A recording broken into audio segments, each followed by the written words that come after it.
أعوذ بالله من الشيطان الرجيم بسم الله الرحمن الرحيم السلام عليكم ورحمة الله وبركاته.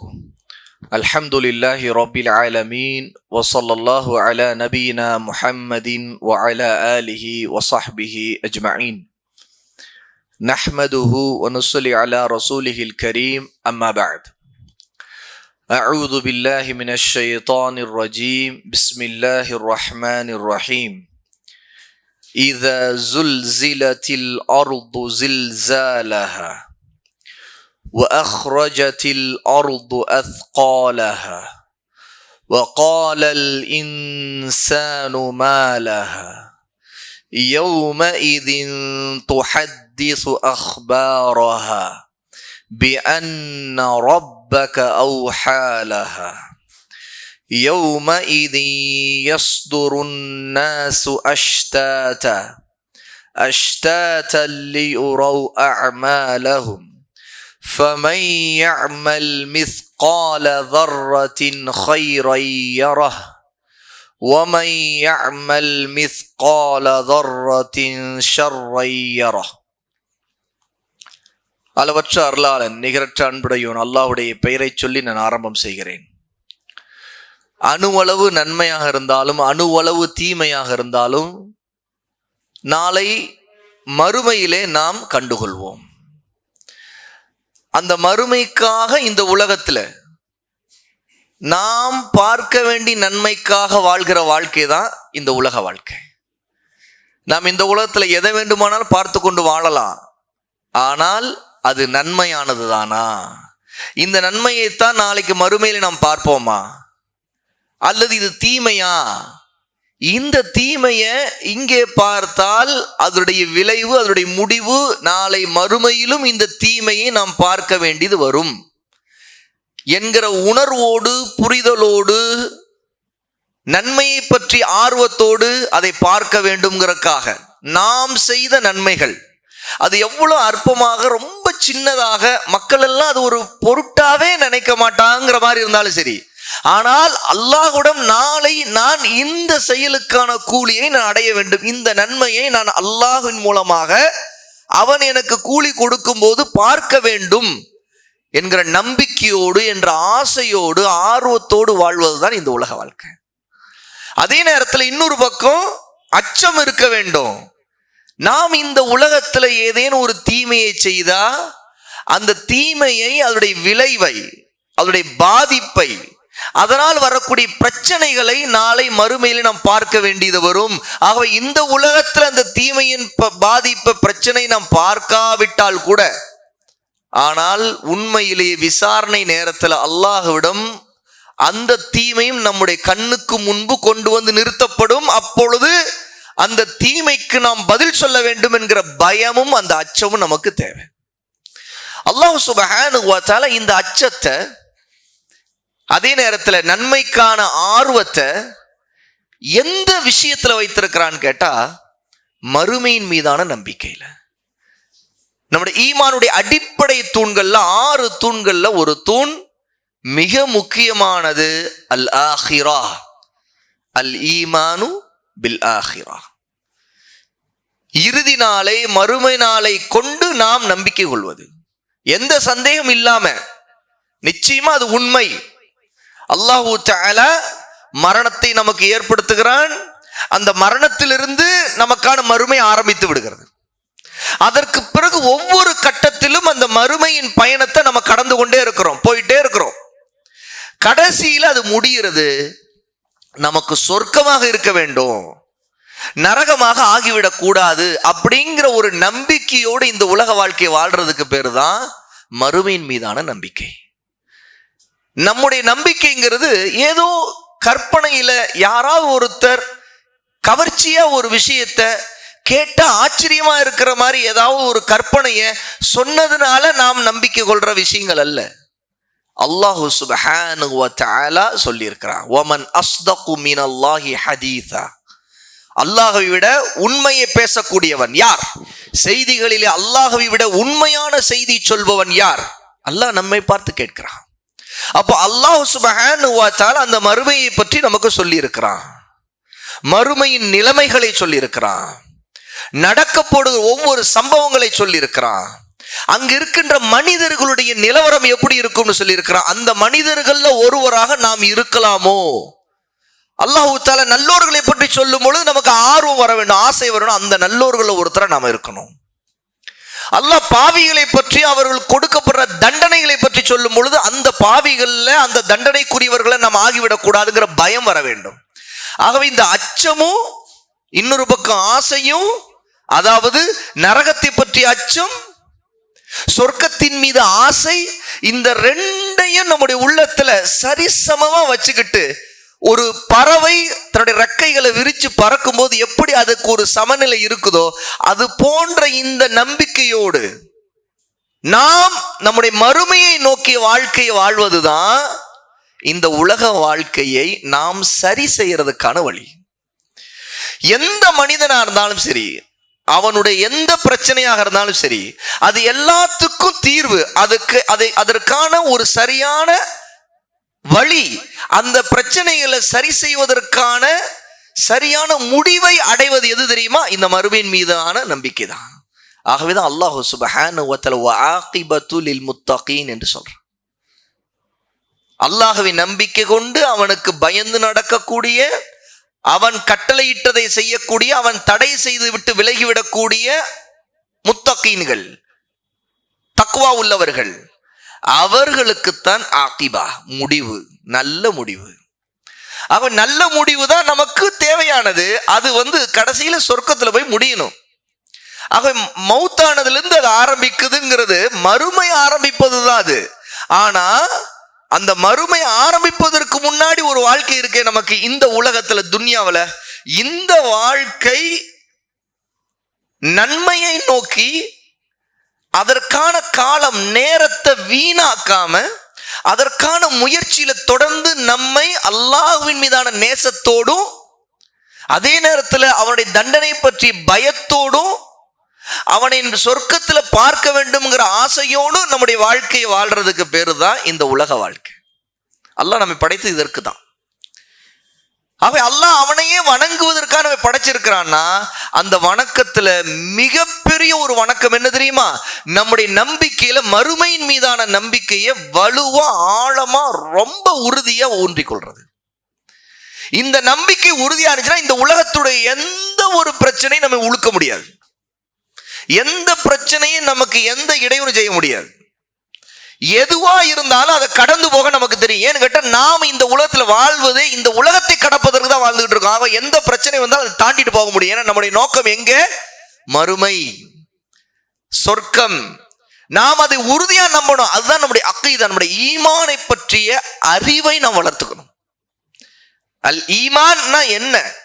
அதனுடைய அடிப்படைகள் என்ன? அதனுடைய தூண். ஈமான் எப்படி நிக்குது? எது இல்லாட்டி ஈமானே இல்லை. ஈமான்ங்கிற அந்த தன்மை எப்படிப்பட்டதா இருக்கணும்? அதுல சந்தேகங்கள் இருக்கக்கூடாது. முதல் விஷயம், அல்லாஹ் தஆலா சொர்க்கத்தை படைத்திருக்கிறான். அல்லாஹ்வுடைய நபி சொல்றாங்க, அல் ஜன்னத்து ஹக்குன், சொர்க்கம் உண்மை, வன்னாரு ஹக்குன், நரக நெருப்பு உண்மை. அப்படின்னா இந்த உண்மையான ஒன்றை நம்பிக்கை கொள்றதுல என்ன சந்தேகம் வர வேண்டும்? வரவே தேவையில்லையே. உண்மை, ஏன்னா அல்லாஹ் தஆலா உண்மையைத்தான் சொல்லுகிறவன். அவன் அல் ஹக். அவனுடைய அழகான பெயர்கள்ல அல் அஸ்மா உல் ஹுஸ்னால அவனுடைய பெயர்ல ஒன்று அல் ஹக். அவன் உண்மையை பேசக்கூடியவன், அவன் உண்மையானவன், சத்தியமானவன். அவன் இருக்கிறான், இது ஹக்கு. அவன் பேசுறதெல்லாம் ஹக்கு, அவன் சொல்லியிருக்கிற செய்திகள் எல்லாம் ஹக்கு. இது எல்லாவற்றையும் உண்மையா அப்படியே உண்மைப்படுத்துவதற்கு பேர் தான் அல் ஈமான். அப்போ ஈமான் உள்ளவர் தான் நம்பிக்கை கொள்ள வேண்டிய விஷயங்கள்ல தன்னுடைய காரியங்கள், தன்னுடைய செயல்பாடுகள், தன்னுடைய வாழ்க்கை முழுவதையும் இந்த ஒரு நம்பிக்கையின் பக்கம் குவிக்கணும். இந்த நம்பிக்கையில தான் அவர் நிக்கணும். இந்த நம்பிக்கையில தான் அவர் வாழணும். அவர் மூச்சு விடுறது, கண் விழிக்கிறது, காரியம் செய்யறது, அவர் சாப்பிடுறது, அவர் தூங்குறது, அவர் ஒண்ணுக்கு போறது எல்லாமே இந்த நம்பிக்கையின் அடிப்படையில தான் செயல்படணும். இந்த நம்பிக்கை தான் நம்முடைய அணுவளவு நன்மையா இருந்தாலும் அதற்கான பலனை கொடுக்கும். ஏன் தெரியுமா? இந்த நம்பிக்கையை பொய்ப்பித்தவர், இதை மறுத்தவர், மறுமையின் மீது நம்பிக்கை இல்லாதவர், அதை சந்தேகத்தில் இருப்பவர், அல்லது சொர்க்கமா நரகம் அதுல எல்லாம் எனக்கு எந்த நம்பிக்கை இல்லைன்னு சொல்றவர், அவர் இந்த உலகத்துல எவ்வளவு நன்மையான காரியங்கள் செய்தாலும் சரி அல்லாஹ்விடம் அதற்கான கூலியை பெற மாட்டார். ஏன்னா நம்முடைய ஈமானுடைய அடிப்படை இருக்குது. இதை ஒருத்தன் சரியாக நம்பாவிட்டா அவருடைய அமல்கள் எவ்வளவு நல்ல அமலா இருந்தாலும் சரி, இந்த உலகத்துல அவர் செய்யற பெரிய தர்மவான், பெரிய நல்ல காரியங்கள் செய்யறார், சமூக சேவை செய்யறார், ஏன் தொலை கூட செய்யறாருன்னு எடுத்துக்கொள்ளுங்க. தொழுகை விட அல்லாஹ்வுக்கு பிரியமானது எது இருக்குது? ஆனா அவருக்கு மறுமையின் மீது நம்பிக்கை இல்லை, சொர்க்கம் நரகத்தை பற்றி நம்பிக்கை இல்லைன்னா அவருடைய எல்லா நன்மைகளும் அழிக்கப்படும். ஏன்னா அதுக்கு பேர் குஃபுர். ஈமானுக்கு அப்படி எதிரான விஷயம் என்ன? குஃபுர், நிராகரிப்பது. அப்ப அல்லாஹ் உண்மைப்படுத்திய, அல்லாஹ்வுடைய நபிமார்கள் உண்மைப்படுத்திய, வேதங்கள் எல்லாம் உண்மைப்படுத்திய ஒன்றை நிராகரிக்கிறதுக்கு பேரு தான் குஃபுர். அப்ப குஃபுர்ல இருக்கிற ஒருத்தர் நன்மையான காரியங்கள் செய்து அதனால என்ன பலன் கிடைக்க போகுது? ஒரு பலனும் கிடைக்காது. அவருக்கான நன்மைக்கு அவர் இந்த உலகத்துல கூலியை பெற்று போயிடுவார். ஆனா மறுமையில் அல்லாஹ்விடம் எந்த கூலி அடைய முடியாது. அப்படி என்றால் இங்க அழிக்கப்பட்ட பிறகு இந்த நன்மைகள் எல்லாம் அவருடைய குஃபுரின் காரணமாக எல்லாம் நாசமான பிறகு அவர் போய் அங்க நன்மையை பார்க்க முடியுமா? பார்க்க முடியாது. அவர் தீமையை தான் பார்ப்பார். அல்லாஹ் சுப்ஹானஹு வ தஆலா இந்த நம்பிக்கையை தான் அல்லாஹ்வுடைய நபி ஸல்லல்லாஹு அலைஹி வஸல்லம் தாவாவுடைய ஆரம்ப காலத்திலிருந்து கடைசி வரைக்கும் திரும்ப திரும்ப மறுமையின் மீதான நம்பிக்கையின் அடிப்படையில அவர்களையே அல்லாஹ் வளர்த்தெடுக்கிறான். அவருடைய தாவாவை கொண்டு மக்களையும் அதில் வளர்த்தெடுக்க வைக்கிறான். இந்த சமூகம் உருப்படணும் அப்படின்னு கேட்டா இந்த நம்பிக்கையின் அடிப்படையில வாழ்க்கை இருந்தா மட்டும்தான் உருப்பட முடியும். நாம இதை நினைச்சு பார்க்கிறோமா? இதுதான் பிரதானமான முக்கியமான விஷயம். இது எல்லா காரியங்களையும் சீர் செய்யற விஷயம். இன்னைக்கு நம்முடைய பிரச்சனைகள், உலகத்துல எவ்வளவு பிரச்சனைகள் இருக்குது, உலகத்தை பற்றி தான் பேசுவோம். ஆனா மறுமையை பத்தி பேச மாட்டோம், மறுமையின் நம்பிக்கையை பத்தி பேச மாட்டோம். உலக பிரச்சனைகளை பேசிட்டு இருப்போம், மறுமையின் பிரச்சனை பற்றி பேச மாட்டோம். உண்மையில மறுமையின் பிரச்சனை ஒன்றை பேசினா அது இந்த உலகத்தோடு கனெக்ட் ஆகும். அப்போ இந்த கனெக்டார இந்த உலகத்துடைய பிரச்சனை சரி செய்யப்படுறதுக்கு மறுமையின் மீதான நம்பிக்கை ரொம்ப முக்கியமான ஒண்ணு. அதை மறந்துட்டு, அதை புறக்கணிச்சு, அதை பத்தி எந்த கவலையும் இல்லாம நம்ம உலகத்தில் இருக்கிற பிரச்சனை பற்றி உலகத்துக்குள்ளதான் போறோமே தவிர இந்த உலகத்திலிருந்து கொஞ்சம் வெளியே வந்து இந்த பிரச்சனையை ஏன் நமக்கு வருது, நம்முடைய பிரச்சனையில ஒவ்வொருவருக்கும் தனித்தனியா உள்ள இருக்கிற ப்ராப்ளம் என்ன, அவற்றை இருக்கிற பிரச்சனை என்ன அப்படி நம்ம ஒவ்வொருத்தரும், நான் என்னை பற்றி, நீங்க உங்களை பற்றி, ஒவ்வொருத்தரும் அவருடைய பிரச்சனையை யோசிச்சு பார்த்தா தெரியும். ஓ, பிரச்சனைக்கு முதல்ல நாம தான் காரணம். நம்முடைய கைகளால் நாம் பல தீங்குகளை நமக்கு சம்பாதிக்கிறோம். அப்போ இதனுடைய விளைவு கடைசியில இங்கேயும் பாதிப்பு, உலகத்திலே நமக்கு பிரச்சனை, மறுமையிலும் பிரச்சனை. அப்போ ரசூலுல்லாஹி ஸல்லல்லாஹு அலைஹி வஸல்லம் சஹாபாவை அந்த மறுமையில வரக்கூடிய பிரச்சனைகளை வச்சுதான் தன்னுடைய சமுதாயத்துல உள்ள ஒவ்வொருத்தரையும் உருவாக்க விரும்பினாங்க. சஹாபாவை அப்படி உருவாக்குனாங்க. அப்போ அதுல பிரச்சனை ஆகாம இருக்கிறதுக்கு தகுந்த மாதிரி இந்த உலக வாழ்க்கையை அமைச்சுக்கணும் அப்படின்ட்டு. அப்ப அதுக்காக அல்லாஹ் தஆலா ஆரம்ப காலத்திலேயே மக்கால அல்லாஹ்வுடைய நபி ஸல்லல்லாஹு அலைஹி வஸல்லம் அல்லாஹ்வின் பக்கம் மக்களை அழைக்கக்கூடிய நேரத்திலேயே அல்லாஹ் இறக்கிய ஒரு சூரா அஸ்ஸல்ஸலா, நிலநடுக்கம், பூகம்பம், எர்த்குவேக், இப்படி ஒரு சூறாவை எல்லாம் இறக்கி இருக்கிறான். ரொம்ப சிறிய சூறா, 8 ஆயத்துக்கள் உள்ள சூறா. நாம நிறைய பேர் மனப்பாடம் செய்திருப்போம். ஆனா நம்ம அதோடைய கருத்தை மனதால உறுதியா புரிஞ்சு விளங்கி அந்த அந்த கருத்துல அல்லாஹ் சொல்லக்கூடிய அந்த விஷயங்களை நம்முடைய கவனத்துக்கு கொண்டு வந்து நம்முடைய செயல்களை எடை போட்டு பார்க்கறது இருக்குல்ல, சிந்திச்சு பார்க்கறது, நம்முடைய காரியங்களை பற்றி நாமே கேள்வி கேட்கறது. நான் இதை செய்யலாமா, இது நான் செய்தது சரியா? நம்ம மற்றவங்கள தான் கேள்வி கேட்போம், நீ செய்தது சரியா அப்படின்னு. முதல்ல நமக்கு கேள்வி கேட்க வேண்டியது இருக்குது. ஏன்? மற்றவங்க அவங்களுடைய விவகாரத்துல அவங்க செய்ததை பத்தி நாளைக்கு அவங்க பதில் சொல்ல போறாங்க. நம்மை பற்றி நாம பதில் சொல்லித்தான் ஆகணும் அவங்கள போல. அப்ப நம்மை நாமே கேள்வி கேட்டுக்கொள்வதற்கான நம்பிக்கையை ஆழமா கொடுக்கக்கூடிய ஒரு சூரா தான் சூரத்துல் ஜல்சலா, நிலநடுக்கம். ஏன் அந்த சூராவுக்கு அல்லாஹு தஆலா இந்த வார்த்தையை கொண்டு பெயரை இறக்கியிருக்கிறான்? ரசூலுல்லாஹி ஸல்லல்லாஹு அலைஹி வஸல்லம் இந்த சூராவை ஜல்சலான்னு ஏன் சொல்றாங்க? ஏன் நாம எல்லாம் இந்த சூராவை அந்த பெயரை கொண்டு சொல்றோம்? இது மறுமையின் நிலநடுக்கத்தை பற்றி சொல்லக்கூடிய சூரா. மறுமையின் அடையாளங்கள்ல ஒன்று நிலநடுக்கம். மிகப்பெரிய அடையாளங்கள்ல இருக்கு. அதுவும் இந்த பூகம்பங்கிறது அல்லாஹு தஆலா மறுமையின் 10 பெரிய அடையாளங்கள்ல 3 அடையாளங்கள் பூகம்பம் தான். நம்ம கேள்விப்பட்டிருப்போமே, மறுமையில தஜ்ஜால் மறுமையின் அடையாளமா வருவது, அவன் கொல்லப்படுறது, ஈசா அலைஹிஸ்ஸலாம் இறங்குறது, யாஜூஜ் மாஜூஜ் கூட்டம் கிளம்புறது, அவங்க அழிக்கப்படுறது, ஒரு பெரிய புகை மூட்டம் வர்றது, இப்படி பல விஷயங்கள் கேள்விப்பட்டிருப்போம் இல்லையா? அந்த வரிசையில ரொம்ப முக்கியமான 3 அடையாளங்கள் தெரியுமா? நிலநடுக்கம். கிழக்குல ஒரு நிலநடுக்கம், மேற்குல ஈஸ்ட் ஒன்று, வெஸ்ட் ஒன்று. அப்புறம் அரபுகள் வாழ்ந்துகிட்டு இருக்காங்களா இல்லையா, அரபியன் பீப்புள், அந்த பகுதியில் அவங்களுடைய நாடுகளுக்கு ஒரு பூகம்பம், அரபிகளுக்கு அரபு தீபகற்பம் சுத்தி தண்ணீர் இருக்குது, நடுவில் அரபி உலகம் இருக்குது, அவங்களுக்கு ஒரு நிலநடுக்கம். 3 நிலநடுக்கங்களை ரசூல் ஸல்லல்லாஹு அலைஹி வஸல்லம் மிகப்பெரிய அடையாளங்கள்ல ஒன்றா சொல்லியிருக்கிறாங்க. 1க்கு 3. இந்த சூறாவில் சொல்லப்படுறத உலமா கல்வியாளர் நமக்கு குர்ஆனுடைய விரிவுரை செய்தவர்கள் இங்கேயும் நிலநடுக்கம் சொல்லப்படுவதை சொல்றாங்க. ஆனா இந்த நிலநடுக்கம் மறுமையின் அடையாளங்களை நாம இப்ப தெரிஞ்சு வச்சிருக்கிறோமே, நிலநடுக்கம் இந்த பூமி அழிவதற்கு முன்பு கிழக்குல 1, மேற்குல 1, அரபு தீபகற்பத்துல 1 வருது. அந்த நிலநடுக்கத்தை பற்றி சொல்லுவது அல்ல இங்க. இந்த நிலநடுக்கம் உலகமெல்லாம் அல்லாஹ்வால் அழிக்கப்பட்டு எல்லா மனிதர்களும் உயிர்ப்பிக்கப்படுகிற நேரத்தில் ஏற்படக்கூடிய நிலநடுக்கம்.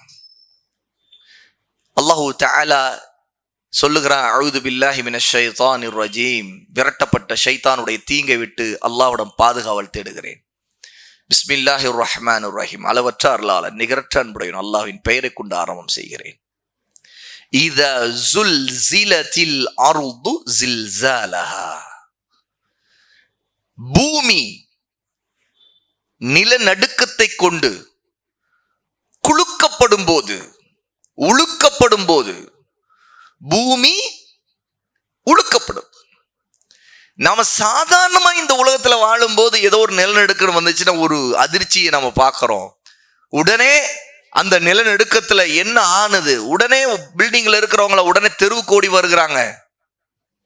வீட்டுல பொருள்கள்லாம் தொப்பு தொப்புன்னு கீழே விழுது, ஏதோ ஆள் தள்ளுற மாதிரி இருந்துச்சு, கீழே நம்ம விழ போயிட்டேன், உடனே சோத்தை பிடிச்சுக்கிட்டேன், சோரை என் மேல விழுகிற மாதிரி இருந்துச்சு, இப்படிலாம் நினைக்கிறோமே.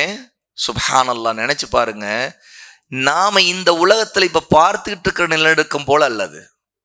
இன்னும் நம்ம என்னென்ன நிலநடுக்கத்துல இதுவரை கேள்விப்பட்டிருக்கிறோமோ அந்த நிலநடுக்கம் மாதிரி அல்ல இது. இன்னும் கிழக்கிலும் மேற்கிலும் தீபகற்பத்திலும் பெரிய நிலநடுக்க உலகத்தை அழிக்கிற அந்த அடையாளமாக அல்லாஹ் தஆலா இந்த பூமிக்கு இனி வர இருக்குதே, கொடுக்க போறானே, அந்த நிலநடுக்கம் போல அல்லது. ஏன் தெரியுமா? இந்த நிலநடுக்கங்கள்லாம் ஒரு பகுதியில ஒவ்வொரு திசையில ஏற்படக்கூடியது. நாம இங்க இருக்கிறோம், வேற ஒரு இடத்துல நிலநடுக்கத்தை பத்தி கேள்விப்படுறோம், அல்லது இந்த பக்கம் எங்கேயா வந்ததுன்னா வேற ஒருத்தவங்க கேள்விப்படுறாங்க, அல்லது எங்கேயோ ஒரு பெரிய நிலநடுக்கம் பல ஆயிரம் மக்கள் அழிந்தது நம்ம கேள்விப்படுறாங்க, வேற இடத்துல உள்ள கேள்விப்பட்டுக்கிட்டே இருக்கிறாங்க. ஆனா இந்த நிலநடுக்கம் முழு பூமிக்கும் ஏற்படும்.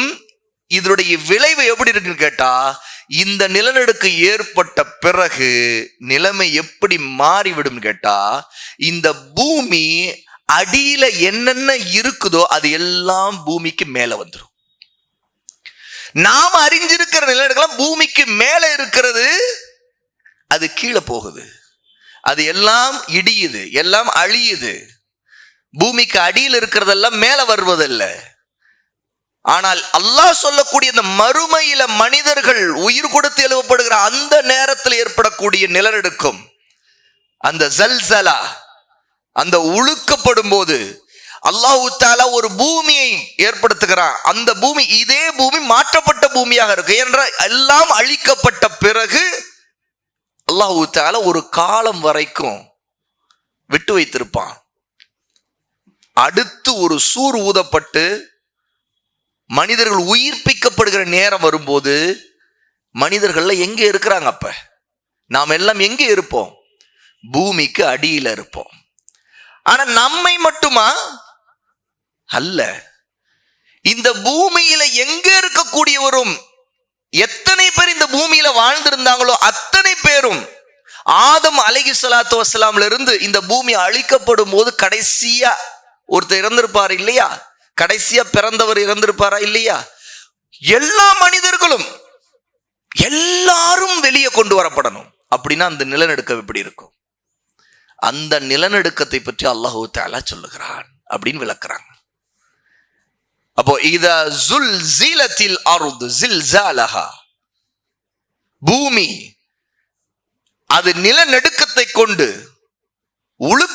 உலுக்கி வைக்கப்படும் போது அப்ப என்ன நடக்கும்? வஅஹ்ரஜத்தில் அர்து அஸ்காலஹா, இந்த பூமி தன்னுடைய சுமைகளை எல்லாம், பாரங்களை எல்லாம் வெளியே எரிந்து விடும்.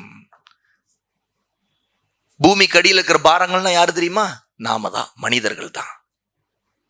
முதல்ல இங்க இந்த பாரங்கள்ங்கிறது யாருன்னு கேட்டா மனிதர்கள். நம்மை போன்ற இப்ப உயிரோடு இருக்கிறவங்க இல்ல, நம்மை போல நாமும் எல்லோரும் இனி இந்த உலகத்துல வாழ போற எல்லோருமே இறந்த பிறகு அவர்கள் பூமியில இருந்து வெளியே கொண்டு வரப்படும் போது இறந்த சடலங்கள் வெளியே கொண்டு வரப்படும். அப்ப பூமிக்கு அடியில் இருக்கிறவங்கள எல்லாம் வெளியே வந்தாகணும். எப்போ இறந்தவரா இருந்தாலும் சரி. சுமைகள் என்றால் எல்லா விதமான சுமைகள், அதுல மனிதர்கள் இறந்தவர்கள் அத்தனை பேரும் ஒரு உழுக்கல்ல அவர்கள் வெளியே கொண்டு வரப்படுவாங்க. தொடர்ச்சியான உழுக்கலாக இருக்கும். அப்போ வெளியே கொண்டு வர இறந்த சடலங்களாக வெளியே வரகிறவங்க அவங்க உயிர் கொடுக்கப்படுவாங்க. ஒவ்வொருத்தரும் உயிர் கொடுக்கப்பட்டு அவர்கள் அவங்க இறந்த இடத்திலிருந்து, அவங்க அடக்கம் செய்யப்பட்ட இடத்திலிருந்து அல்லது அவங்க எரிக்கப்பட்ட இடத்திலிருந்து அவர்கள் எந்த வடிவத்தில் எப்படி இறந்தாங்களோ அந்த கடைசி நிலை என்னவோ அந்த நிலையிலிருந்து அவர்கள் உயிர் கொடுக்கப்படுவாங்க. ஒருத்தருடைய உயிர் உடம்பிலிருந்து பிரியும் போது, ரூஹ் வெளியேறும் போது அவருடைய நிலைமை என்னவா இருந்ததோ அந்த நிலைமையில் அவர் உயிர் கொடுக்கப்படுவார். சுப்ஹானல்லாஹ், அல் ஹக், இதெல்லாம் உண்மை. அல்லாஹ்வுடைய நபி ஸல்லல்லாஹு அலைஹி வஸல்லம் சொல்லி இருக்கிறாங்க. அல்லாஹ் தஆலா சொல்லுகிறான், பூமி வெறுமையாயிரும், எம்டி, பூமிக்கு அடியில் ஒண்ணும் இருக்காது. மனிதர்கள் வெளியே கொண்டு வரப்பட்டுறாங்க. அப்ப அவர்கள் உயிர் கொடுக்கப்பட்டு அவர்கள் பிறகு திரட்டப்படுவார்கள். இந்த திரட்டப்படும் போது என்ன ஆகும்? எல்லாரும் வெளியே வந்துட்டாங்க. அது தன்னுடைய சுமைகள் எல்லாம் தூக்கி வெளியே வீசிடும்.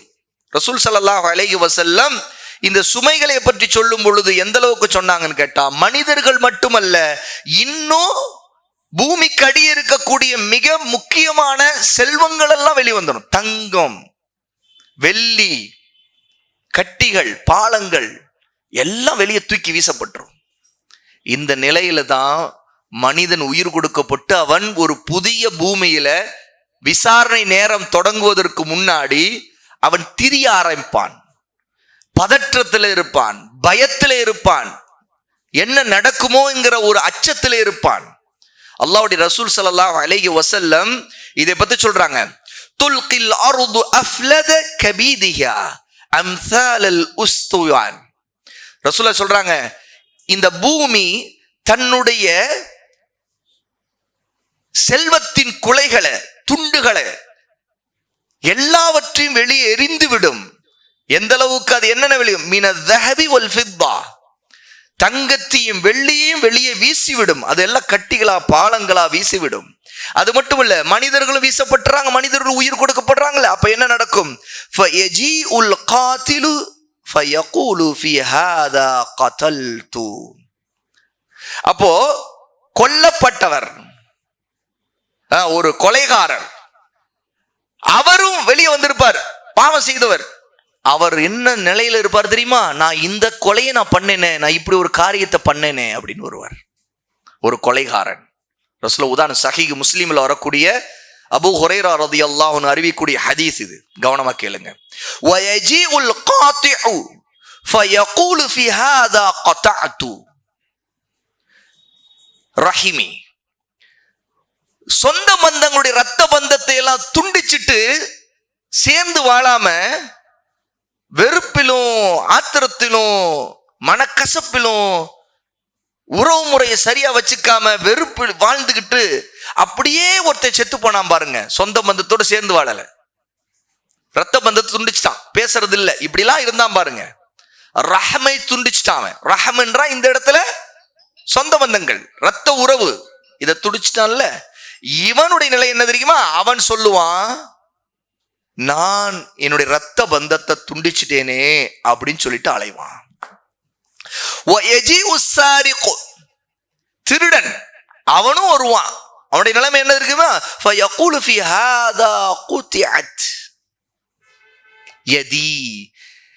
நான் இந்த திருட்ட செய்ததுக்காகத்தான் என்னுடைய கை வெட்டப்பட்டது அப்படின்னு சொல்லிட்டு வெட்டப்பட்ட கையை வச்சுக்கிட்டு அவன் வருவான். இதுதான் உயிர் கொடுத்து எழுப்பப்பட்ட பிறகு அங்க இருக்கிற ஒரு சுருக்கமான நிலைமை. ஏன்னா அப்ப என்னென்ன நடக்கும் என்பதையெல்லாம் சகோதரர்களே, அகீதாவுடைய பாடங்கள்ல, ஈமானுடைய பாடங்கள்ல, மறுமையை பற்றி பாடங்கள்ல அதை படிச்சு கொள்ளணும்.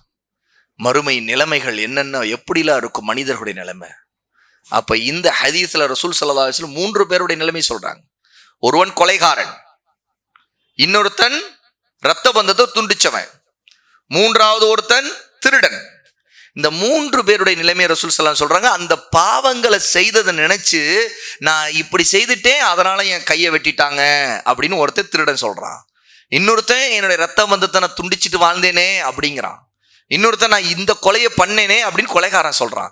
இப்படிப்பட்ட நிலைமைகளை தான் அவன் சுத்திக்கிட்டு இருப்பாங்க ஒவ்வொரு மனிதனும். சும்ம யதுஊனஹு ஃபலயஅஹுதூன மின்ஹு ஷைஆ. அப்போ அல்லாஹ்வுடைய ரசூல் சொல்றாங்க, அவர்கள் அப்படியே அங்கே விடப்படுவார்கள். அவர்களுடைய நிலைமை எப்படி இருக்கும் தெரியுமா? அங்க செல்வங்கள்லாம் இருக்கும், ஆனா யாரும் எவரையும் எதையும் தேட முடியாது, எந்த ஆதரவையும் பெற முடியாது. அவர்கள் அங்க இருக்கிற செல்வங்களையும் திருட முடியாது. திருட இவன் தான் திருடினா, ஆனா அவனுக்கு முன்னாடி வெள்ளி தங்கம் எல்லாம் இருந்தாலும் எடுக்க மாட்டான். மறுமை நிலைமைகளை அல்லாஹ்வுடைய ரசூல் ஸல்லல்லாஹு அலைஹி வஸல்லம் சொல்றாங்க. அல்லாஹு தஆலா குர்ஆன்ல அந்த நேரத்தை பற்றி சொல்லும் சூரத்துல் ஹஜ் 22வது சூராவுடைய முதல் ஆயா அல்லாஹு தஆலா சொல்றான், யா அய்யுஹன் நாஸு தகு ரப்பக்கும் இன்ன ஸல்ஸலத்தஸ் ஸாஅத்தி ஷைஉன் அதீம். மனிதர்களே, உங்கள் இரட்சகனுக்கு நீங்கள் பயந்து நடந்து கொள்ளுங்கள்.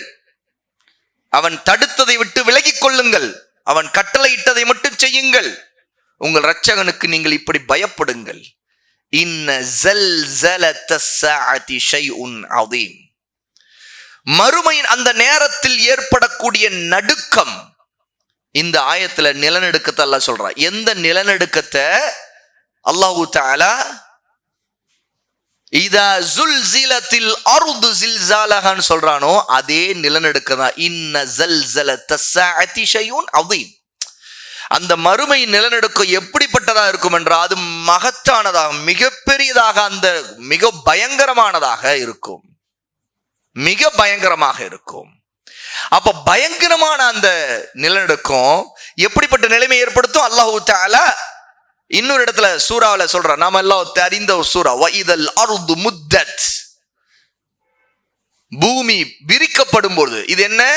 உயிர் கொடுத்து எழுப்பப்படுகிற மனிதர்கள் பூமி விரிக்கப்பட்ட சமமான பூமியில தளத்துல உயிர் கொடுத்து எழுப்பப்படுவாங்க.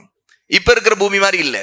இப்ப மேடு பள்ளம் மலைகள் கடல்கள், ஒன்னு பெரிய மலை இன்னொன்னு கடல் ஆழம், இந்த மாதிரி இருக்குதா இல்லையா?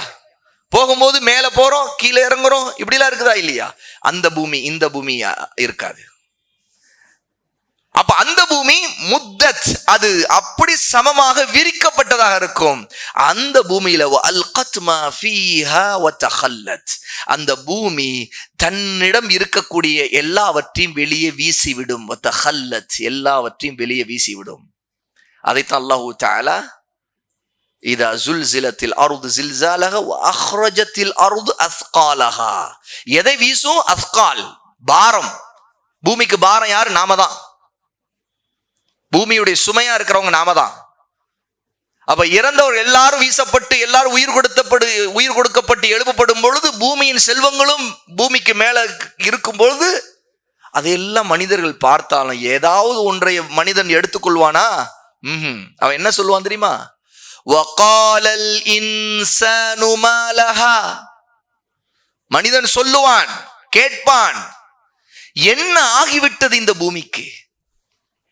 மா லஹா, இந்த பூமிக்கு என்ன ஆயிடுச்சு அப்படின்னு கத்துவான், புலம்புவான். ஒவ்வொரு மனிதனும் தன்னுடைய நிலைமையை பற்றி புலம்புவான்.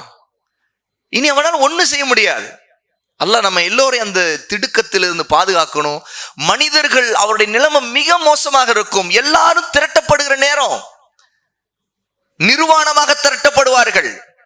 காலிலே செருப்பு இல்லாமல் திரட்டப்படுவார்கள். ஹத்னா செய்யப்படாதவர்களாக இருப்பார்கள். பிறந்த மேனியா இருப்பாங்க. ஒரு குழந்தையா இப்ப பிறக்கும் பொழுது காலில் செருப்பு போட்டிருக்கிறோமா? ஹத்னா செய்யப்பட்டிருக்குதா? இல்ல. உடம்புல ஆடை இருக்கா? இல்ல. இது போல ஒரு மனிதன் உயிர் கொடுத்து எழுப்பப்பட்ட பிறகு அவன் திரட்டப்படும் போது ஹஷர், திரட்டப்படுதல். அதனாலதான் அந்த திரட்டப்படுகிற அந்த பூமிக்கு மஹ்ஷர் மைதானம் சொல்றாங்க. மஹ்ஷர் மைதானம், அதாவது மிகப்பெரிய இந்த பூமியே ஒரு மைதானமாக இருக்கும். அப்ப அந்த மஹ்ஷருக்காக திரட்டும் பொழுது எல்லா மனிதர்களும் நிர்வாணமா தான் இருப்பாங்க. உடம்புல ட்ரெஸ் இருக்காது. நீங்களா இருக்கட்டும், நானா இருக்கட்டும், ஆண்களா இருக்கட்டும், பெண்களா இருக்கட்டும், எல்லோருமே. ஆயிஷா ரலியல்லாஹு அன்ஹா கேட்டாங்க, யா ரசூலுல்லாஹ், பெண்களும் நிர்வாணமா இருப்பார்களா? அப்படி என்றா? ஆண்கள் பெண்களை பார்ப்பார்களே அப்படிங்கிறாங்க. அப்ப ஆயிஷாவுக்கு ரசூலுல்லாஹ் சொன்னாங்க, ஆயிஷா, நீ நினைப்பது போல அல்ல, அந்த நேரம் அப்படி இருக்காது. ஒவ்வொருவனும் தன்னுடைய நிலைமையை பத்தி கவலையிலும் பயத்திலும் இருக்கிறவன் பக்கத்துல ஒரு நிர்வாணமான ஒரு பெண் இருந்தாலும் அந்த பெண்ணை பார்க்க மாட்டான், ரசிக்க மாட்டான். அவனுக்கு அவனுடைய நிலைமையை பற்றி என்ன ஆகுமோ, என்ன நம்முடைய நிலைமை என்னவோ அப்படிங்கிற பயத்துல அல்லாஹ்வுக்கு முன்னாடி இப்ப நிக்க போறோம், அவன் கேள்வி கேட்க போறான், என்ன ஆக போதோ, விசாரணையில் நம்முடைய நிலைமை என்ன ஆகும், நம்ம சொர்க்கம் போக முடியுமா இல்லையான்னு நல்லவர்கள் கூட பயப்படுவார்கள், நபிமார்கள் கூட பயப்படுவார்கள். சுப்ஹானல்லாஹ், யோசிச்சு பாருங்க. அப்ப மனிதன் வகாலல் இன்சானு மா லஹானா, ஒரு சாதாரண மனிதன் என்ன ஆகிவிட்டது, என்ன நடந்துகிட்டு இருக்குது, என்ன நிலைமை எனக்கு இப்போ அப்படின்ட்டு அவனுடைய நிலைமையையும், இந்த பூமி புதிய ஒரு பூமியில அவன் உயிர் கொடுத்து எழுப்பப்பட்ட பிறகு தன்னுடைய நிலைமை என்னங்கிறது எப்படிலாம் கவலைப்படுவான். அப்ப என்ன நடக்கும்? அடுத்து விசாரணை நடக்கும். அந்த விசாரணையில அவன் பதில் சொல்லணும். அவனுடைய வாய் பதில் சொல்ல முடியாது, அவன் எந்த பொய்யும் சொல்ல முடியாது. வாய்க்கு சீல் வைக்கப்பட்டுரும், மற்றதெல்லாம் பேசும். அப்ப என்னென்ன எது பேசும்? அல்லாஹு தஆலா அடுத்து குர்ஆன்ல நமக்கு ரொம்ப தெளிவா சொல்றான், யௌம இதின் துஹத்திஸு அக்பாரஹா, அந்த நாளில், அந்த மறுமை நாளில், துஹத்திஸு அக்பாரஹா, இந்த பூமி தன்னுடைய செய்திகளை, அக்பார் செய்திகளை அது சொல்லிவிடும், அறிவிக்கும். அல்லாஹ் சொல்றான். ரசூலுல்லாஹி ஸல்லல்லாஹு அலைஹி வஸல்லம் இதற்கு விளக்கம் கொடுத்தாங்க. இமாம் அஹ்மத் தங்களுடைய முஸ்னத்லையும், இமாம் திர்மிதி அவங்களுடைய கிதாபிலையும், அபூ ஹுரைரா ரலியல்லாஹு அன்ஹு மூலமாக அறிவிக்கப்பட்ட ஒரு ஹதீஸ்ல ரசூலுல்லாஹி ஸல்லல்லாஹு அலைஹி வஸல்லம் இந்த ஆயத்தை யௌம இதின் துஹத்திஸு அக்பாரஹா அப்படிங்கிற ஆயத்தை ஓதுறாங்க. யார் முன்னாடி? சஹாபாவுக்கு முன்னாடி. ஓதிட்டு ரசூலுல்லாஹி ஸல்லல்லாஹு அலைஹி வஸல்லமே கேட்டாங்க, மல் அக்பாருஹா, இந்த பூமியின் செய்திகள் என்னவென்று உங்களுக்கு தெரியுமா? ததுரூன், உங்களுக்கு நீங்க தெரியுமா? உங்களுக்கு யாராவது அறிவீங்களா அப்படின்னு கேட்டாங்க ரசூல் ஸல்லல்லாஹு அலைஹி வஸல்லம். அப்ப சஹாபா சொன்னா அல்லாஹ் வ ரசூல் ஆலம், அல்லாஹ் தான் மிக அறிந்தவன், அவனுடைய தூதர் தான் மிக அறிந்தவர்கள். அப்ப ரசூலுல்லாஹ் ரொம்ப அழுத்தமா திருத்தமா நமக்கு சொல்றாங்க, நிச்சயமா அதனுடைய செய்திகள் என்னவென்று தெரியுமா? அன் தஷ்ஹத அலா குல்லி அப்தின் வ அமதின் பிமா அமில அலா வஹ்ரிஹா. இந்த பூமி சாட்சி சொல்லும் ஒவ்வொரு ஆணை பற்றியும் ஒவ்வொரு பெண்ணை பற்றியும்.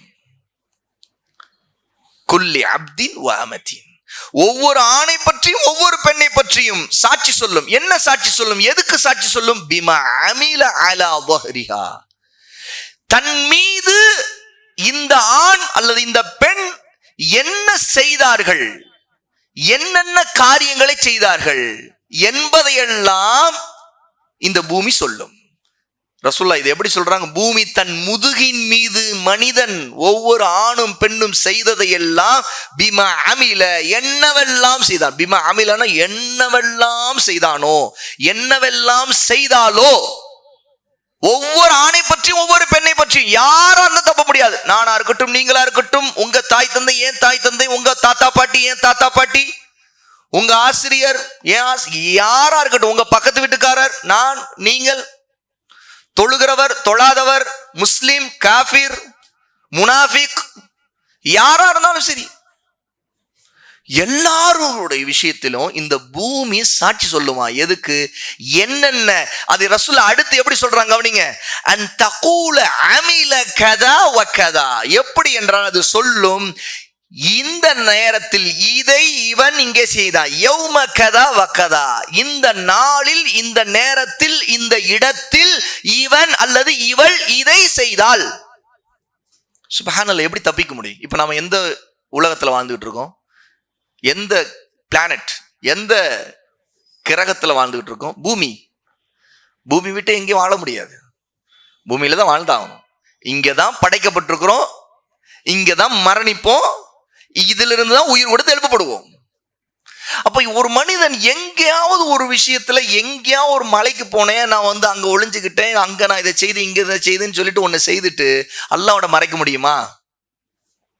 அல்லாஹ் படைச்ச பூமியிலிருந்து அவன் வேற எங்கேயாவது தப்பிச்சு போயிட முடியுமா? எங்க செய்தாலும், வானத்துல செய்து பிளைட்ல போகும்போது செய்தாலும் இந்த பூமி சாட்சி சொல்லும். இவன் பிளைட்ல போயிட்டு இருந்தான் மேல, அப்ப அவன் இந்த வேலையை செய்தான், இந்த பொய்யை சொன்னான், இந்த ஹராமை செய்தான், நேரத்தையும் சொல்லிடும், நாளை சொல்லிடும். ஏன்னா ரசூல் ஸல்லல்லாஹு அலைஹி வஸல்லம் சொல்றாங்க, அமில கதா வ கதா யௌம கதா வ கதா, இந்த நாளில் அவன் இதை செய்தான், இவள் செய்தால். ஃபஹாதிஹி அக்பாருஹா, இதுதான் பூமியின் செய்திகள் அப்படிங்கிறாங்க ரசூல் ஸல்லல்லாஹு அலைஹி வஸல்லம். யோசிச்சு பாருங்க. இப்ப நம்ம ஒருத்தருக்கு ஒருத்தர் கேள்வி கேட்டுக்கணும், நாம நமக்குள்ள கேள்வி கேட்கணும். நான் இங்கு இருக்கும்போது யாரும் இல்லை, அதை செய்தேன், யாரும் பார்க்கல, ஆனா பூமி பார்த்துச்சு. செய்தது இந்த பூமி மேலதான், 4 சுவருக்குள்ளதான் ஒரு காரியத்தை ஒருத்தன் செய்தான், பூமி அதுக்கு சாட்சி சொல்லிடும். யாருக்கு தெரியாம போன் வச்சுக்கிட்டு ஒருத்தன் நோண்டிக்கிட்டு இருந்தான், பூமி சாட்சி சொல்லும். யாருக்கு கேட்காதுன்னு சொல்லிட்டு ஒருத்தன் இயர்போன் போட்டுக்கிட்டு பாட்டு கேட்டுக்கிட்டு இருந்தான், பூமி சாட்சி சொல்லும். கை சாட்சி சொல்லும். பூமி சாட்சி சொல்றது மட்டும் இல்ல, கைகள் பேசும், கால்கள் சாட்சி சொல்லும். யாருக்கு தெரியாது, யாருக்கு தெரியாதுன்னு நினைக்கிறத விட இந்த உலகத்துல பெரிய முட்டாள்தனம் எதுவுமே இல்லை. உண்மையிலே ஒரு பெரிய முட்டாள்தனம் நாம நம்புறதுல ஒரு நம்பிக்கையில் இருக்குதுன்னா, யாருக்கும் தெரியாதுன்னு நினைக்கிறது தான், யாருக்கு கேட்காதுன்னு நினைக்கிறது தான். ஏன் தெரியுமா? யாருக்கும் தெரியாதுன்னு நினைச்சா அல்லாஹ் சுப்ஹானஹு வ தஆலாவை நம்ம ரொம்ப குறைச்சு மதிப்பிட்டுட்டோம்னு அர்த்தம். அல்லாஹ் யார்? அல் பசீர். அவனுடைய பண்பை நம்ம நம்பிக்கை கொள்ளணும். அல் பசீர் என்றா நன்கு பார்க்கக்கூடியவன். யாருக்கு தெரியாது தென்படாதுன்னு எப்படி நம்ப முடியும்? அல்லாஹ் பார்க்கிறானே, அல் பசீர். யாருக்கு கேட்காது அப்படின்னு நினைக்கிறது எவ்வளவு பெரிய முட்டாள்தனம். அல்லாஹ் பாதுகாக்கணும். அல்லாஹ் யாரு? அஸ்ஸமீ, நன்கு கேட்கக்கூடியவன். வஹுவ ஸமீஉல் பஸீர், அவன் நன்கு கேட்பவனாக நன்கு பார்ப்பவனாக இருக்கிறான். அவனுடைய படை இருக்கு, மலக்குகள் இருக்கிறாங்க, அவங்க சாட்சி சொல்லுவாங்க.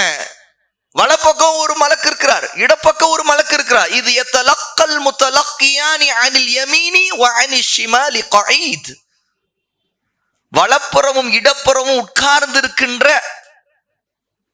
மலக்குகள் உங்களுடன் இருக்கிறார்கள். மா யல்ஃபிது மின் கௌலின் இல்ல லதைஹி ரகீபுன் அதீத். மனிதன் அவன் பேசக்கூடிய எந்த வார்த்தையா இருந்தாலும் அதை எழுதக்கூடிய, குறித்து வைக்கக்கூடிய ஒருவர் இல்லாமல் அவன் எதையும் பேசுவது இல்லை, அல்லாஹ் சொல்றான். அப்போ எப்படி ஒரு மனிதன், யோசிச்சு பாருங்க, நாம யாருக்கு தெரியலன்னு நினைச்சு பாருங்க. மனிதர்கள் ஒரு தவறை செய்யும் போதுதான், பாவம் செய்யும் போதுதான் யாருக்கு தெரியலன்னு நினைக்கிறாங்க. உண்மையிலே தவற பாவம் செய்யும் பொழுது அல்லாவுக்கு தெரியும் நினைச்சாலே அதை செய்ய தடை வந்துடும். நமக்கு நம்முடைய மனசுல தடை வரும், நமக்கு வெட்கம் வரும். ஏன்னு கேட்ட முதல் அல்லாஹ் நன்கு பார்க்கக்கூடியவனா, மனிதர்கள் பார்ப்பதனால் வெட்கப்படுகிற ஒரு நிலை தானே பாவத்தை மறைக்கிற நிலை வருது.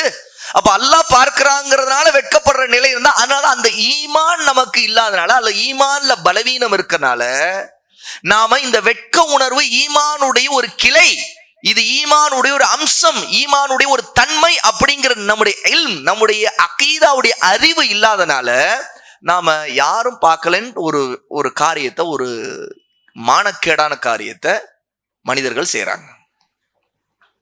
யாருக்கு கேட்காதுன்னு நினைக்கிறாங்க. ஆனா அல்லாஹ் அஸ்ஸமிஅ, நன்கு கேட்கக்கூடியவன். சுப்ஹானல்லாஹ். இப்ப யோசிச்சு பாருங்க, இந்த பூமி எல்லா செய்திகளையும் சொல்லுன்னு அல்லாஹ்வுடைய ரசூல் ஸல்லல்லாஹு அலைஹி வஸல்லம் இதை சொல்லும் போது அன் தஷ்ஹத, அது சாட்சி சொல்லும் சொல்றாங்க.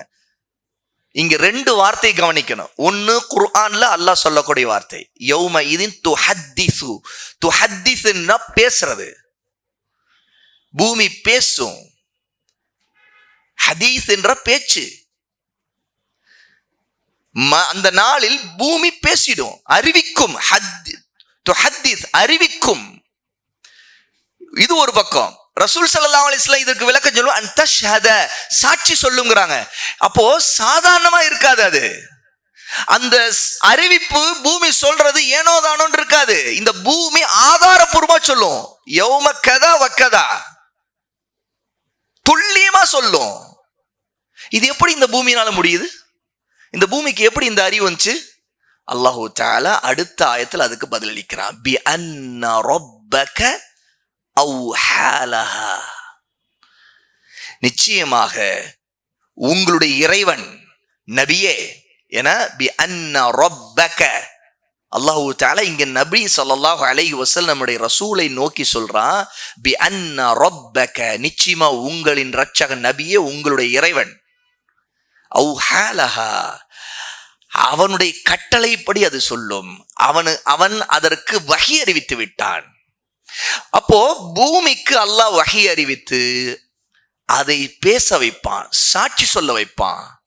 அப்போ இந்த பூமிக்கான அறிவை அல்லாஹ் கொடுப்பான். பூமி எல்லாத்தையும் சொல்றபடி அல்லாஹ் ஆக்கிடுவான். அப்போ இந்த பூமி இப்ப பேசுறதே இல்லை. பூமி ஏதாவது பேசுதா? எதுவும் பேசுறது இல்லை. ஆனா இந்த பூமி நாளைக்கு எல்லாரும் விஷயத்திலையும் பேசும். அதான் இங்க பெரிய விஷயம். சுப்ஹானல்லாஹ். இங்க இந்த உலகத்துல இந்த பூமி யார்ட்டையும் பேசல, ஆனா மறுமையில இந்த பூமி எல்லாரை பற்றியும் பேசும். என்னை பற்றி, உங்களை பற்றி, யாரை பற்றியும் பேசும். யாரை விட்டு வைக்காது. இது எப்படி முடியும் இந்த பூமிக்கு? அல்லாஹு சுப்ஹானஹு வ தஆலா படைச்சவன், அவன் பேச வைப்பான்.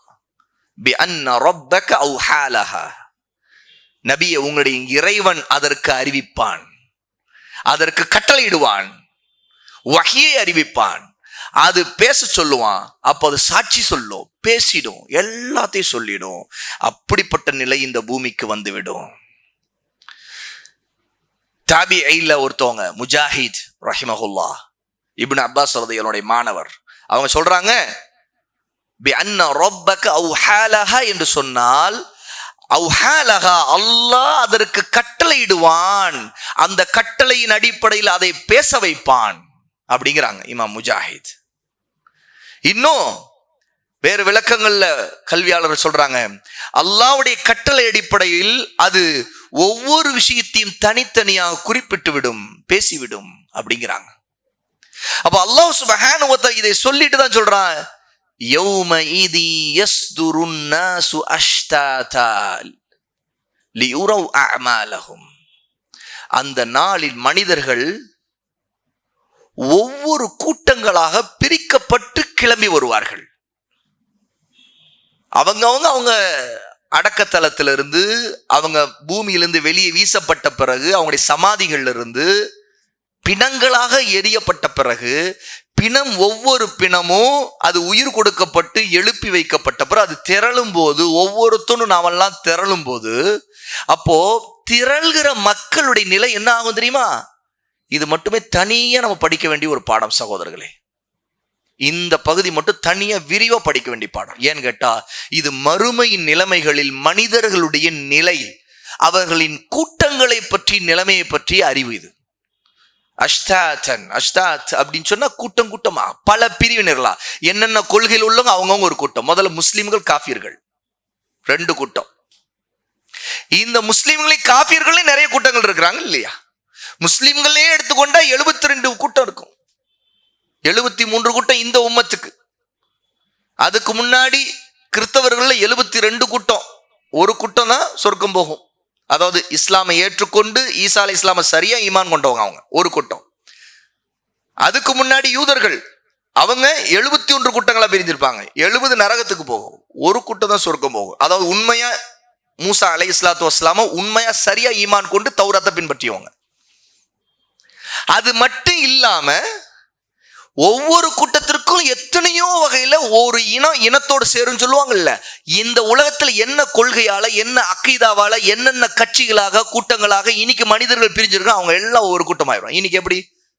நான் இந்த கட்சி, நான் இந்த கொள்கை, இந்த பாதை தான் என்னுடையது அப்படின்னு ஒரு கூட்டம் வழிகட்டு போகும்போது, அந்த கூட்டம், வழிகட்ட கூட்டம், இந்த உலகத்துல இப்ப உள்ள காலத்துல ஒரு கூட்டம் இருக்கும்ல, அந்த கூட்டம் அப்படி பெறும். அவங்க எங்க இருந்தாலும் ஒன்று சேர்ந்துருவாங்க. அல்லாஹ் சேர்த்துருவான், பிரிச்சுருவான், ஒவ்வொருத்தரையும் பிரிச்சிருவான். நபிமார்கள் ஒரு கூட்டமாக இருப்பாங்க, சுகதாக்கள் ஒரு கூட்டமாக இருப்பாங்க, சாலிஹீன்கள் ஒரு கூட்டமாக இருப்பாங்க. எல்லாரையும் அல்லாஹு தஆலா பல கூட்டங்களாக கிளம்பி வர வைப்பான். இவர்கள் எல்லோரும், நாம் எல்லோரும் லியுரவ் அஅமாலஹும், நம்முடைய அமல்களை கண்ணால பார்ப்போங்கிறாங்க அல்லாஹு தஆலா. அவர்களின் செயல்களை அவர்கள் பார்க்க வேண்டும் என்பதற்காக.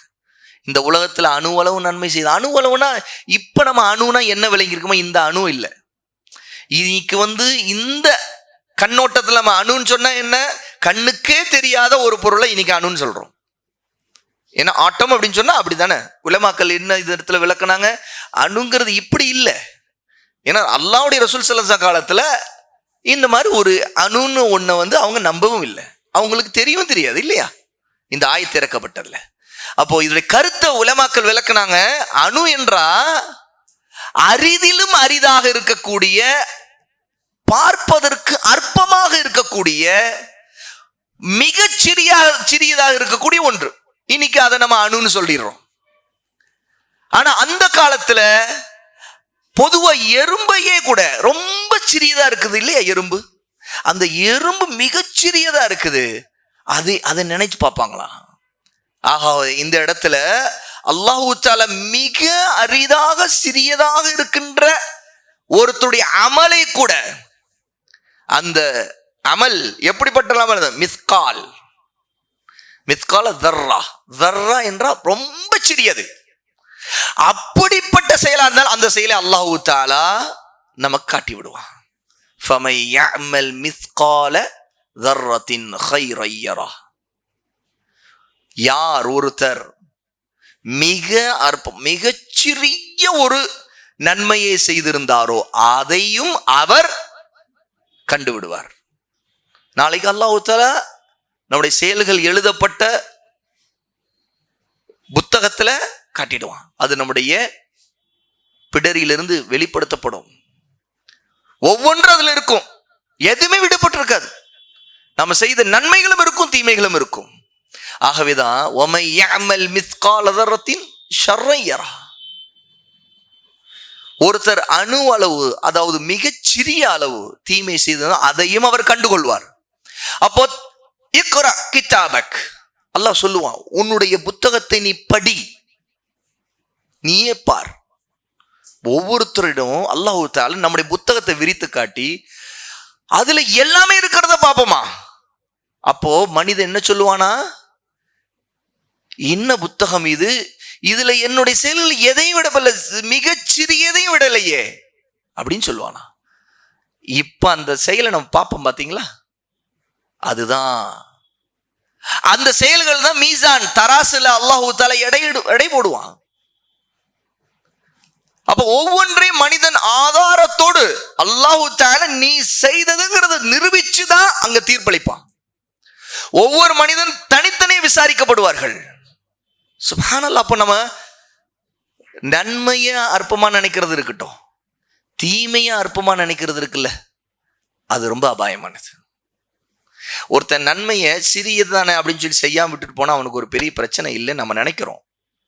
ஆனா அதுக்கும் கூலி இருக்குங்கும் போது அது நமக்கு மறுமையுடைய நிலைமை எப்படி பார்த்தா ரொம்ப முக்கியம் நமக்கு. அதை விட ஒரு பெரிய விஷயம் என்னன்னு கேட்டா, தீமையை இந்த உலகத்துல சாதாரணமா தானே மனிதன் நினைக்கிறான். எது சொன்னாலும் அவன் ஒரு பதில் சொல்றான்ல. ஏங்க மொபைல் இல்லாம வாழ முடியுமா? ஏதோ போகும், அது இது பார்க்க தான் செய்வோம். என்ன செய்ய, மொபைல் இருக்குன்னா கேம்ஸ் விளையாட தான் செய்வோம். அது நான் அப்படி பழகிட்டேன், அப்படிதான் எனக்கு டைம், நான் வேற வழி என்ன, அதெல்லாம் அப்படிதான் இருக்கும். பிள்ளைங்களை கண்ட்ரோல் பண்ண முடியறது இல்லை, அதெல்லாம் அப்படிதான் இருப்பாங்க. என்ன செய்ய, என்னங்க வியாபாரத்துல இப்படி, அது இந்த காலத்துல ரொம்ப சுத்தமா ஹலால்லாம் செய்ய முடியாதுங்க. அது எது இப்படி அப்படி இருக்குதான் செய்யும். இப்படி எல்லாவற்றையும் நியாயப்படுத்துறதுக்கு வாய் வருது இல்லையா? அப்ப கண்ணு நாளைக்கு பார்க்கும். இப்ப வாயை கொண்டு எதை நியாயப்படுத்தினா அதெல்லாம் கண்ணு பார்க்கும். சுப்ஹானல்லாஹ். அப்ப யோசிச்சு பாருங்க நம்முடைய நிலைமை எப்படி இருக்கணும் சகோதரர்களே, சகோதரிகளே.